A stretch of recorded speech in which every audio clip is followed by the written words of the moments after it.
This is The Download from Sounds Profitable, your daily source for the essential news in the business of podcasting. I'm Gavin Gaddis.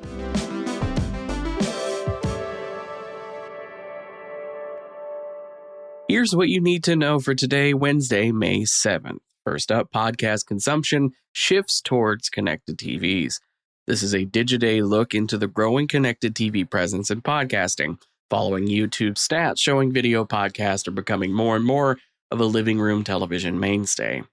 For instance, Flight Stories CRO Christiana Branton told Digidayl 29% of their 2024 YouTube views came from TV screens, growing faster than any other device group. A seismic shift is happening, as Tom Webster's quote in the article highlights. Surveys often ask podcast consumers what device they mostly use for podcasting. In the case of Sounds Profitable, the top three are generally the iPhone, Android phones, and computers in that order descending, with smart TVs taking fourth place. And those smart TVs are gaining momentum. Next up, podcast industry is twice as large as previously estimated.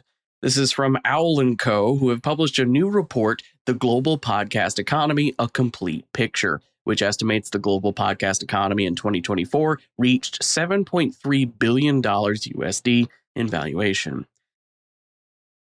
A key factor is Owl & Co.'s numbers include many major revenue streams for podcasts that aren't often aggregated in reports like this.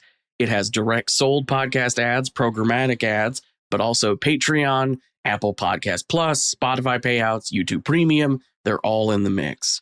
Podcasts are still mainly direct ad revenue supported in 2024 with $4.6 billion, but programmatic has a bigger slice of the pie than one might expect with $1.6 billion. Owl & Co. founder Hernan Lopez also notes that the U.S. is the largest podcast market by revenue.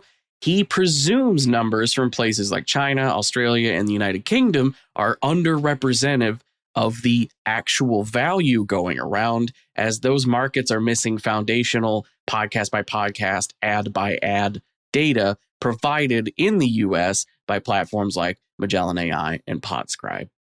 And for a final top story, still laughing, why comedy podcasts still dominate the attention economy.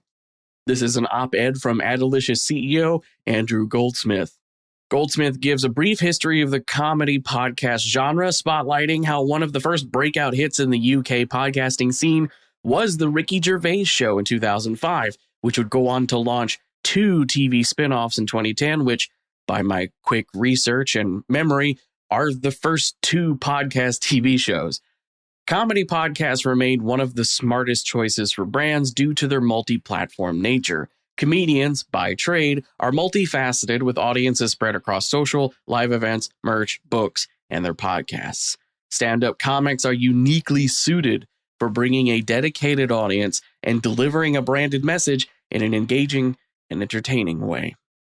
As for the rest of the news, first up, Wondery has forged their first podcast distribution and monetization deals in Germany, starting with 50+2, the football podcast. Or football podcast, whatever you feel like. Flightpath is bringing something special in their carry-on to London, as the company plans to unveil predictive video analytics at the podcast show London later this month. I believe that's May 21st, if I remember correctly. Australian outlet Ad News reports SCA, Southern Cross Austereo, has passed ARN Media on the Australian Securities Exchange, with ARN trading at 53 cents a share and SCA at 74 cents. Keeping in Australia just a bit longer, the ABC is investing in the next generation of comedy podcasting with a program dubbed New Wave. Applications are currently open for podcast pitches from emerging and mid-career comedy podcasters, from which 4 teams will be selected to be funded for training workshops in July, followed by pre-production services that are allowed to use ABC resources to develop those new comedy podcasts.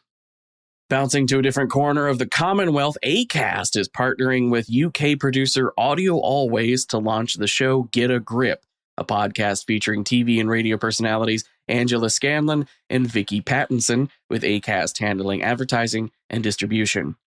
And finally, it's time to dig out your favorite DVD that wears a parka, as Evergreen Podcast is launching Northern Disclosure, a celebrity rewatch podcast in which Rob Morrow and Janine Turner go through the 1990 sitcom Northern Exposure episode by episode.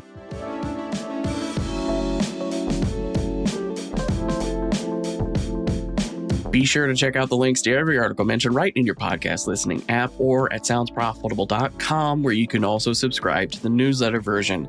The download is written and produced by myself, Brian Barletta, and Tom Webster. For Sounds Profitable, I'm Gavin Gaddis. Download us again tomorrow.